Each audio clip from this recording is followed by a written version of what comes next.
And ఒక కే prom అనే వ్యక్తి ఒక కమెంట్ చేశారు. అందులో ఇది నిజంగా నాకు కూడా ఆశ్చర్యకరంగానే ఉంది. Kerala priest removed from church after joining BJP. Yes, ఎప్పుడు జరిగింది సార్ ఇది? ఇది మొన్ననే జరిగింది, 3 రోజుల క్రితం జరిగింది. ఇది వివరాలు చెప్తారా? అది ఒక ఆయన వాళ్ళు 2-3 చర్చ్ నుంచి జాయిన్ అయ్యారు ఫాదర్స్, బీజేపీలో ఒఫీషియల్ గా జాయిన్ అయ్యారు, కాండువాలు వేసుకొని వాళ్ళని వెల్కమ్ చేశారు. కానీ ఆయన ఏ రోజు జాయిన్ అయ్యారో బీజేపీలో ఆ రోజు నుంచి ఆయన మీద విపరీతమైన అటాక్ నడుస్తుంది. ఏదో ఒక మహిళ మీద ఏదో అత్యాచారాలు చేశాడని చెప్పి ఇంకో వాళ్ళ చర్చ్ నుంచే ఇంకోటి కేసు వేసాడు. ఆ మహిళ ఏమంటుంది, నాకు ఇంత సంబంధం లేదు, ఇట్లాంటి కేసు లేదు, ఏం లేదు అంటున్నారు. కానీ చర్చ్ వాళ్ళు ఇడవట్లేదు. ప్రాబ్లం ఏంటంటే సాయి గారు, ఇక్కడ తెలంగాణ ఆంధ్రాలో ఉన్న వాళ్ళకి అంత అర్థం కాదు, కానీ కేరళలో ఈ రిలీజియస్ గ్రూప్స్ చాలా పవర్ఫుల్. ఇప్పుడు అట్లా క్రిస్టియన్ గ్రూప్స్ అనేది ఏమైపోయిందంటే వాళ్ళకు ముందు కాంగ్రెస్ వైపు ఉండే వాళ్ళ మొత్తం లీనింగ్. కాంగ్రెస్ ఎప్పుడైనా ఈవెన్ హైబీ ఈడెన్ లాగే ఎర్నాకుళం నుంచి ఉన్న క్యాండిడేట్ని డిసైడ్ చేసింది కాంగ్రెస్, చర్చ్. వాళ్ళు డిసైడ్ చేస్తారు ఎవరు క్యాండిడేట్ అని చెప్పేసి. మీరు మీ క్యాండిడేట్ డిసైడ్ చేయాలి. చాలా మటుకు కేరళ కాంగ్రెస్ అనే పార్టీ ఉంది, కేరళ కాంగ్రెస్ మాని, కాంగ్రెస్ పార్టీతో సంబంధం లేదు. కేరళ కాంగ్రెస్ వాళ్ళు 30-40 సంవత్సరాల నుంచి ఉన్న పార్టీ వాళ్ళు. They are control totally by the church. వాళ్ళ అఫిలియేషన్ ఓపెన్గా చెప్తారు మాకు. అట్లనే Indian Union Muslim League complete Muslim party వైపు, దానికి తప్పేం లేకుండా మన దగ్గర ఉన్న ఎంఐఎం కూడా అంతే కదా. కానీ అదే టైంలో హిందువులు వచ్చినప్పుడు ఈ ప్రాబ్లం వస్తుంది. సో ఈ భయం ఏంటంటే కమ్యూనిస్ట్ వాళ్ళకి, కాంగ్రెస్లో అక్కడ ఉన్న వాళ్ళకి, ఈ బీజేపీ వైపు వెళ్ళిపోతే మా ఓట్లు పోతాయి అని భయం ఉంది వాళ్ళకు. సో దానికోసం ఎవరైనా ఏ చర్చ్ నుంచి ఏ మనిషి అయినా బీజేపీ వైపు వెళ్ళారు, ఏ క్రిస్టియన్ అయినా బీజేపీ వైపు. టామ్ వడకన్ ఉన్నారు, అనిల్ యాంటనీ, ఏకే యాంటనీ కొడుకు బీజేపీలో ఉన్నారు. ఓకే. సో ఈ the national spokes person for BJP. మొన్న జరిగిన మిజోరాం ఎలక్షన్ ఇన్ఛార్జ్ ఉన్నారు.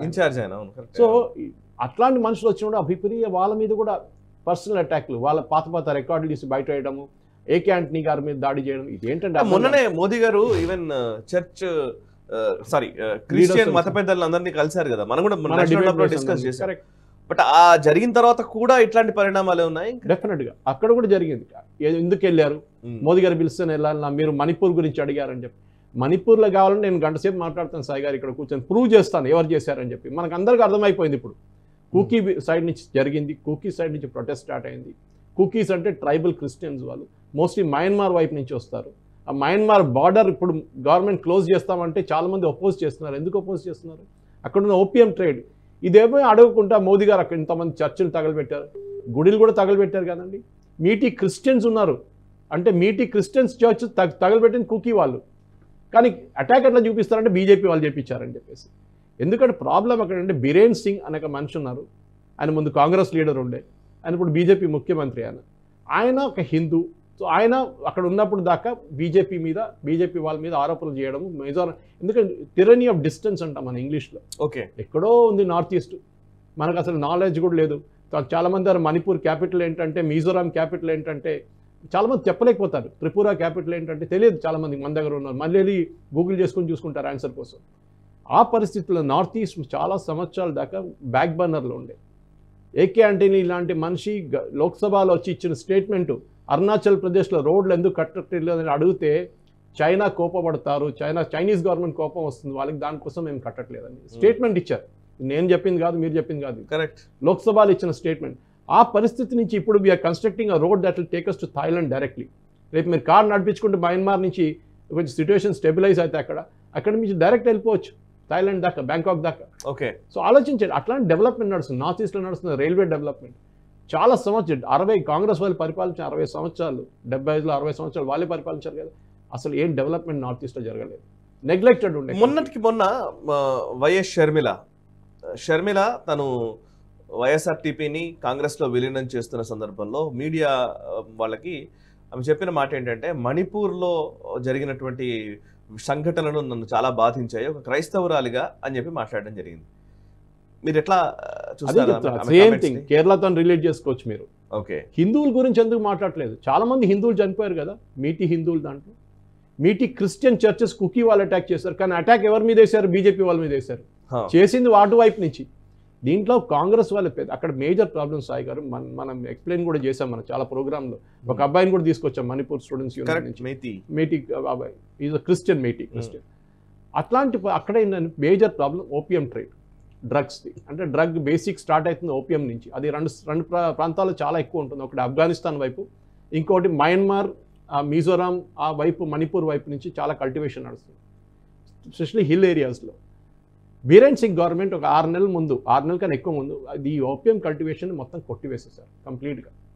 దాంతో ఉన్న డ్రగ్ మాఫియా, అది ఒక చిన్న స్టేట్ బడ్జెట్ కన్నా ఎక్కువ ఉంటుంది ఈ డ్రగ్ మాఫియా, అది మొత్తం కంట్రోల్ చేస్తుంది మయన్మార్ నుంచి వెళ్ళి. మయన్మార్లో ఉన్న టెర్రరిస్ట్ గ్రూప్స్ వాళ్ళ ఫండింగ్, ఎందుకంటే మీకు ఒక డజన్ కలాష్నికోవ్ AK-47 కొనాలంటే డబ్బులు కావాలి కదా సాయి గారు, ఎవరు ఇస్తారు? అవును, ఒకటే ముందు చైనా వాళ్ళు ఇస్తుండే, ఇప్పుడు వాళ్ళు ఆపేశారు. సో ఇక్కడ ఈ డ్రగ్ మనీ పెట్టేసుకొని డ్రగ్స్ అమ్మేసుకొని వీళ్ళు పాపీ కల్టివేషన్ చేసి ఇది మయన్మార్ వైపు పంపించి అక్కడి నుంచి వాళ్ళు డబ్బులు సంపాదించుకుంటారు. ఆ ట్రేడ్ బంద్ చేసేసారు బీరేన్ సింగ్ గారు. ఆ కోపంతో అటాక్ జరిగింది. ఎందుకు అటాక్ జరిగింది మన అందరికి తెలుసు. అక్కడున్న ఒక కోర్టు, మణిపూర్లో ఉన్న కోర్టు ఒక జడ్జ్మెంట్ ఇచ్చారు. అక్కడున్న మేటీస్ అంటే వాళ్ళు ఒరిజినల్ ట్రైబల్స్, వాళ్ళు బ్రిటిష్ టైం నుంచి దానికన్నా ముందున్న ట్రైబల్స్ వాళ్ళకు మీరు ఒక ఓబీసీ లేకుంటే SC స్టేటస్ ఇవ్వచ్చు అని చెప్పారు. ST స్టేటస్ అది కాదు, ఇవ్వకూడదని చెప్పి వీళ్ళు వచ్చి బీటీలు వచ్చి గొడవ చేస్తున్నారు. Meiteis are originally from Myanmar. Okay, అంటే మన దేశంలో ఉన్న ట్రైబల్స్కి మీరు స్టేటస్ ఇవ్వకూడదు, ఎక్కడి నుంచి వచ్చిన స్టేటస్ ఇస్తున్నాం. సో షర్మిల చెప్పిన దానికి నాకు అసలు ఐఎమ్ నాట్ సర్ప్రైజ్. చాలామంది నేను కూడా 2-3 డిబేట్లు వెళ్ళినప్పుడు అడిగారు మిగతా తెలుగు ఛానల్స్లో, సురేష్ గారు ఆమె ఎందుకు చెప్పిందంటే నేను చెప్పాను, క్లియర్ ఓట్ బ్యాంక్ పాలిటిక్స్. అంతే, వాళ్ళ అన్నేమో అదే ఓట్ బ్యాంక్ టార్గెట్ చేస్తున్నారు, ఈమెని కాంగ్రెస్ తీసుకొచ్చి అదే ఓట్ బ్యాంక్ టార్గెట్ చేస్తున్నారు. క్రిస్టియన్ కోసం వాళ్ళకి సింపతి ఏం లేదు అక్కడ, కానీ వాళ్ళ ఓట్లు ఎట్లా గుంజుకోవాలి. Same thing is happening in Kerala అక్కడ. కానీ కేరళలో ఏంటంటే అక్కడున్న క్రిస్టియన్స్ కొంచెం వాళ్ళ సోఫిస్టికేషన్ ఎక్కువ, ఎందుకంటే Christianity came to Kerala in 17th century. అంటే యూరోప్కి వెళ్ళే ముందు క్రిస్టియానిటీ కేరళకు వచ్చింది. అది ఎందుకంటే ట్రేడ్ ఉండే కేరళతో, స్పైసెస్ ట్రేడ్ చాలా మటుకు ఉండే. సో అట్లాంటి పరిస్థితి చూసినప్పుడు అక్కడున్న క్రిస్టియన్స్కి డివిజన్ ఉంది, సిరియన్ క్రిస్టియన్, లాటిన్, పెంటకోస్ట్, అది కాకుండా చాలా డినామినేషన్స్ ఉన్నాయి అక్కడ. ఇక్కడ అట్లా లేదు. ఇక్కడ ఓకే, లుథెరన్ చర్చెస్ చాలా మటుకు డివైడ్ ఉన్నారు కేరళలో. దాంట్లో ఒక్క ఫ్యాక్షన్, 2-3 ఫ్యాక్షన్లు బీజేపీ వైపు వెళ్తున్నాయి. ఎందుకంటే అక్కడ కూడా లవ్ జిహాద్ చాలా ప్రాబ్లం అయింది. ముందు హిందూ అమ్మాయిలు కొట్టుకుపోతుండే, ముస్లిం వాళ్ళు వచ్చి అబ్బాయిలు వచ్చి తీసుకుపోతుండే. కేరళ స్టోరీలో చూసాము. అది క్రిస్టియన్ అమ్మాయిలు కూడా చాలా మంది డిసపియర్ అయిపోయారు. నిన్ననే ఒక కేసు క్లోజ్ చేశారు CBI, అన్ట్రేసబుల్ అని చెప్పి. క్రిస్టియన్ అమ్మాయి ఒక ఆల్మోస్ట్ 8 సంవత్సరాల నుంచి కనిపించట్లేదు ఇప్పుడు కూడా, అసలు పత్తలేదు అమ్మాయి, ఎవరు తీసుకెళ్లారని కూడా తెలియదు.